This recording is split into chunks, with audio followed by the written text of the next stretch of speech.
Boris Johnson will be in the dock soon and publicly over Partygate. Televised cross-examination over Partygate by MPs from the Privileges Committee of Parliament here is due to begin on the 20th of March. But Johnson is in the dock already after the committee released a preliminary report that's not looking good for him. Johnson has been confronted with a new mass of evidence over joining parties at Downing Street when Downing Street was enforcing social distancing and a lockdown on the rest of their country. In their preliminary report, the committee has identified 4 reasons they believe Boris Johnson misled Parliament. One, he said no rules or guidance were broken, but there were, and this was confirmed later by the police and by the Sugre report, and he should have known certainly. Second, he failed to tell Parliament about events where the rules were broken and where he was present.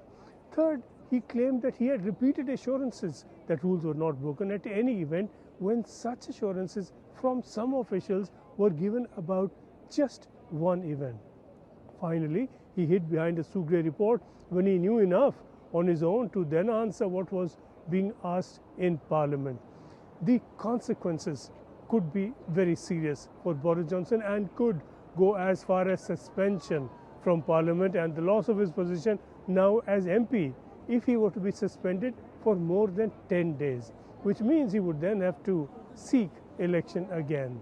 Boris Johnson claims that he has been vindicated, but his claims have long lost credibility. No, I didn't, and I didn't mislead the House, and I don't believe I'm guilty of a contempt. And I think that this process happily will vindicate me. I know it's been going for a long time. I'm grateful to the committee. Let's just remember what this is all about, because I think people forget.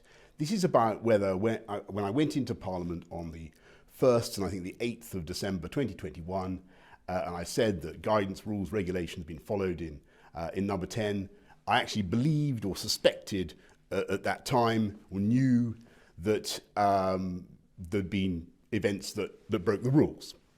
And I didn't. I believed that what we were doing was within the rules, and that's why I said what I said to Parliament. And of course, people will say, "Oh, it must have been obvious to you that something was awry and so on." You've got to remember what it's like being Prime Minister. You do what your civil servants advise you to do, instruct you to do. You move from one event to the next. You have a massively regimented diary. There were a number of events, as everybody knows, where I went very briefly to say thank you to staff and that kind of thing. But I believed implicitly that these events were within the rules. Nor did any.